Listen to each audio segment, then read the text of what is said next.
여러분 안녕하십니까?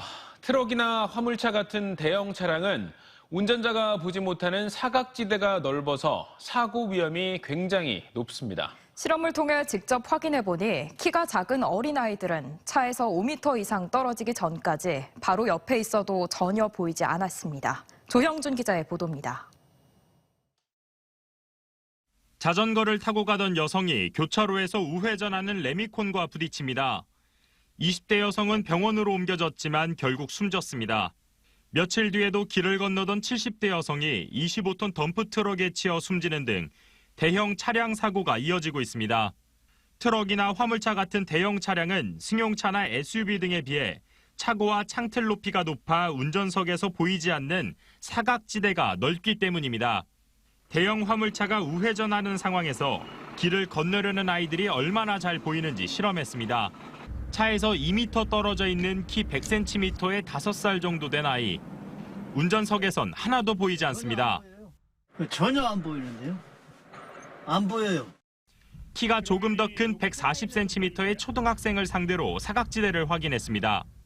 네, 제가 지금 길을 건너려는 두 아이를 화물차 운전석에 앉아서 직접 보니까 화물차로부터 4m가 떨어진 상태인데도 큰 아이는 이제 한 가슴 정도까지 보이는데 작은 아이는 전혀 보이지가 않습니다. 차에서 5m 이상 멀어지자 드디어 운전석에서 작은 아이가 보입니다. 차고가 더 높은 차량은 사고 위험이 더 높을 수밖에 없습니다. 이 차보다 훨씬 높은 차가 있습니다. 그런 차들은 훨씬 사각지대가 그만큼 더 넓어지죠. 일반 성인이 서 있어도 안 보일 정도. 측면 카메라나 보조 거울 등을 설치하면 사고를 줄일 수는 있지만 의무가 아닌 데다 최소 수십만 원의 설치 비용도 운전자가 내야 해 제도적인 해결책이 필요하다는 지적이 나옵니다. 사각지대 감시 기능이 있는 제품을 좀 정부 차원에서 좀 지원해 주는 것도 나쁘지는 않다고 봐요. 좀 장기적으로 봤을 때는 시스템적으로 좀 지원할 필요는 있다고 생각을 합니다. 반복되는 사고에 특단의 대책 마련이 필요합니다. TJB 조형준입니다. 코로나 이후 세 번째로 치러지는 2023년 대입 수능을 하루 앞두고 예비 소집이 실시됐습니다.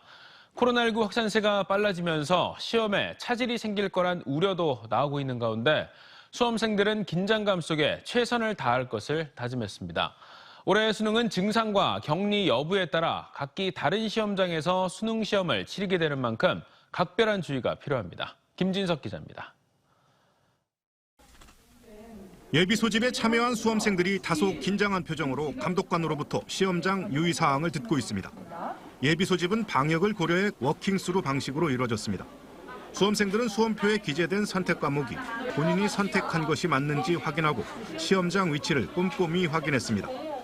내일 끝나고 되게 홀가분할 것 같고요. 준비한 대로 잘 봐서 또 안 봤으면 좋겠어요. 올해 수능에 응시한 수험생은 대전과 세종, 충남에서 36,562명입니다. 대전시 교육청은 일반 시험장 35개소와 코로나19 증상자를 위한 분리시험장 2개소를 운영하고 확진자를 위한 병원 시험장으로 웰리스 병원을 지정했습니다. 세종과 충남은 충남대 세종병원과 아산 충무병원을 각각 병원 시험장으로 지정했습니다. 시험장 입실 전 발열 검사를 통해 증상이 있는 수험생들은 일반 시험장 내에 마련된 별도 시험장에서, 입원 치료자는 병원에서 시험을 봅니다. 시험장에서 수험생들은 마스크를 항상 착용하고 점심 식사 시간에는 종이 칸막이를 자신의 책상에 직접 설치해 그 자리에서 식사를 해야 합니다. 교육청은 수능 하루 전 증상이 있는 수험생들은 유전자 증폭 검사 대신 신속 항원 검사를 받으라고 권고했습니다. 내일은 오전 8시 10분까지 수험표와 신분증을 지참하고 지정된 시험장에 입실해야 합니다. 시험장 반입 금지 물품과 사교 시 탐구 영역 응시 방법에 대한 부분을 정확하게 숙지하여 부정행위로 처리되는 사례가 없도록 유의하셔야 합니다. 교육청은 수능 시험일 전 코로나19 확진이나 격리 통보를 받으면 관할 시험지구 교육지원청에 곧바로 알려 시험장 배정 등 응시에 필요한 지원을 받아줄 것을 당부했습니다. TJB 김진석입니다. 대전경찰청이 수능시험 당일인 내일 미성년자 수험생들의 일탈을 막기 위해 비행활동 예방에 나섭니다. 이번 예방활동은 학교 전담 경찰관과 청소년 관련 단체 등 186명이 투입돼 청소년 유해업소와 고용금지 업소를 대상으로 술이나 담배 판매와 출입 제한 준수 여부를 점검할 예정입니다. 경찰은 특히 수험생들이 몰릴 것으로 예상되는 주요 번화가마다 경찰청 기동대를 배치해 혹시 모를 사고에 대비할 예정입니다. 건설 방식을 놓고 10여 년간 논란이 이어진 대전 유성 장대 교차로가 결국 입체 방식으로 건설됩니다. 대전시가 향후 유성 나들목 일대 교통량이 급증할 것으로 예상된다며 지하 방식의 입체 교차로로 설계를 변경하기로 한 건데요. 평면 방식의 교차로 공사가 90% 이상 이뤄진 상태에서 건설 방식이 또 바뀌면서 개통 지연에 따른 시민 불편이 불가피할 전망입니다. 이수복 기자의 보도입니다. 대전 유성 장대교차로. 평일 출퇴근 시간대는 물론 주말에도 극심한 정체가 빚어지는 단골 교통체증 도로입니다. 주말하고 월요일하고요. 도로가 조금 막히는데 공사가 상당히 오래 진행되고 있어요. 장대교차로는 교통혼잡 해소와 대전 세종 BRT 도로와의 연결을 위해 10여 년 전 고가 방식 입체화가 추진됐지만 사업비 증액 부담과 경관상 우려로 2017년 평면 방식으로 변경됐습니다. 이듬해부터 공사가 시작돼 현재 90% 이상 진행됐는데 대전시가 장대교차로를 다시 입체화하겠다고 밝혔습니다. 죽동지구 개발과 호국보훈파크 조성 등 향후 교통량 급증이 예상되는 데다 북유성대로 일일 교통량이 설계 당시보다 30% 이상 늘었다는 겁니다. 다만 기존 공사 매몰 비용과 경관저해 논란을 해소하기 위해 남북 방향의 월드컵대로 고가 방식 대신 동서 방향의 현충원로 구간을 지하화하기로 했습니다. 기존에 놓여졌던 그 교량도 활용할 수 있고 또 경관 측면에서도 고가로 지나가는 것보다 훨씬 더 경관도 유지할 수가 있고. 입체화를 요구해온 지역 경제단체들은 환영 입장을 밝히고 있지만 우려의 목소리도 적지 않습니다. 국비 없이 340억 원의 추가 공사비 모두 대전시 부담인데다 교차로 완전 개통이 2027년으로 2년 더 미뤄지면서 주민 불편이 불가피합니다. 2017년 조사 결과 평면과 입체 교차로 건설 시 차량 신호대기 시간 차이가 2.8초에 불과해 입체화 효과가 불분명하다는 지적도 있습니다. 설계하고 공사하고 그럼 결국에는 장대교차로 소위 개통이 더 늦어진다는 얘기거든요. 혹시 그 개선 효과에 비해서 이 늦어지는 그 공기가 늦어지는 것에 어쨌든 편익을 따져봤을 때 어떤 게 더 좋을지는 대전시는 입체화로 유성나들목 일대 교통 흐름이 크게 좋아질 것이라며 개통 지연으로 인한 시민 불편을 최소화하기 위한 대책도 마련하겠다고 밝혔습니다. TJB 이수복입니다. 최근 분양 경기 위축 속에도 대전 용문 1, 2, 3지구 재건축 아파트가 1순위에서 마감된 가운데 내일부터 청약 일정에 들어가는 갑천 2블록 청약률에 관심이 모아지고 있습니다. 한국부동산원 청약홈에 따르면 대전 용문 1, 2, 3 재건축 아파트는 분양가가 3.3제곱미터에 평균 1,838만 원에 달하지만 일반 공급 1순위 청약에서 전체 1,123가구 모집에 5,896명이 신청해 모든 주택형에서 미달 없이 평균 5.25대 1의 청약률을 기록했습니다. 또 내일부터는 평균 분양가 1,374만 원으로 관심을 모아온 갑천 2블록이 공공 474가구와 민영 462가구를 대상으로 청약을 시작해 실수요자들의 관심이 높을 것으로 예상됩니다. 이른바 끼워 넣기식 투표로 논란이 됐던 대전 서구의 한 아파트 경비 노동자 인원이 주민 재투표 부결로 내년부터 절반 이상 줄어들 전망입니다.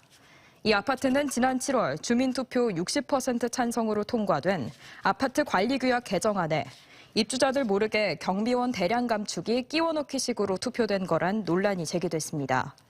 이후 감원 결정을 되돌리자는 재투표가 지난 4일까지 진행됐지만 찬성 40%로 전체 입주민 과반수의 표를 얻지 못해 부결됐습니다.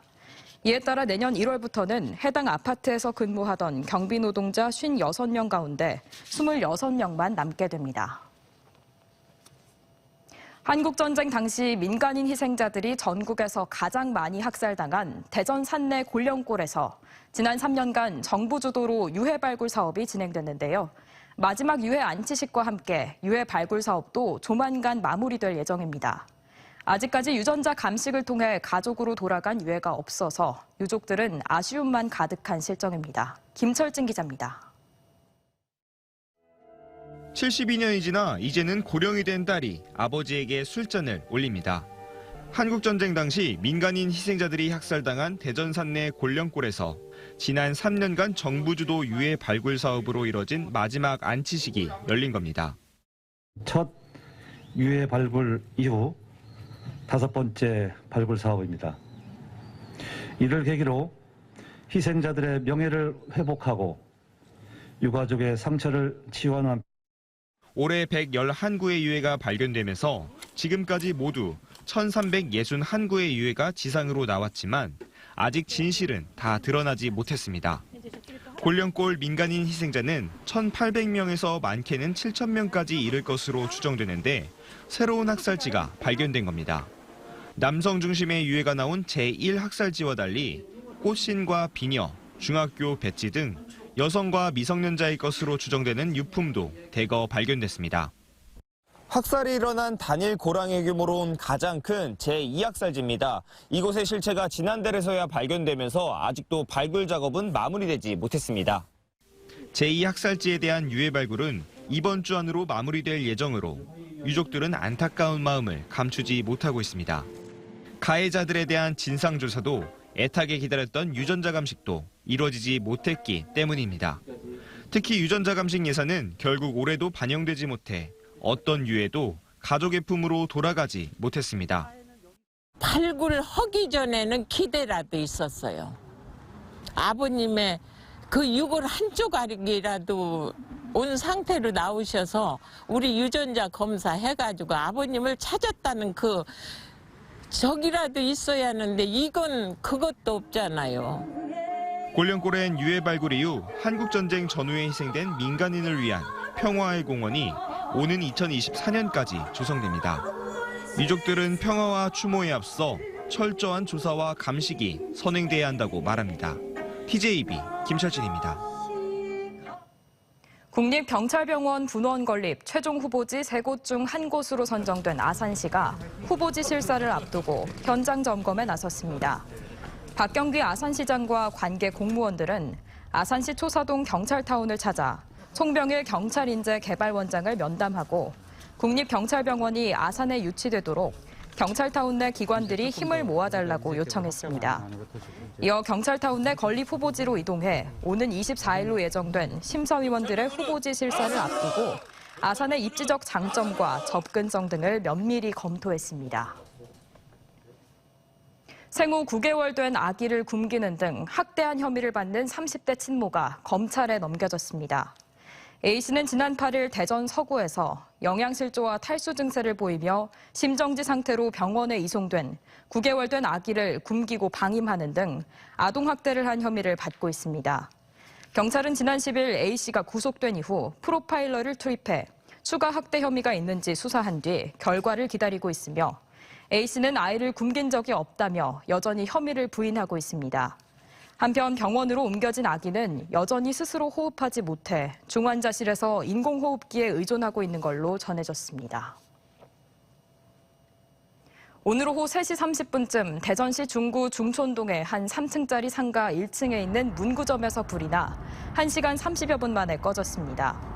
1층에서 시작된 불이 2층과 3층 주택으로 일부 옮겨 붙었지만 장비 22대와 인력 70여 명이 동원돼 35분 만에 큰 불길을 잡아 인명피해는 발생하지 않았습니다. 경찰과 소방당국은 창고에 문구류 등 적재물이 많아 잔불 정리에 시간이 걸렸다며 신고 내용을 토대로 정확한 화재 원인과 피해 규모를 조사할 예정입니다. 대전 세종시와 충남도가 체납 1년이 지난 1,000만 원 이상 지방세 고액 삼식 체납자 954명의 명단을 누리집을 통해 공개했습니다.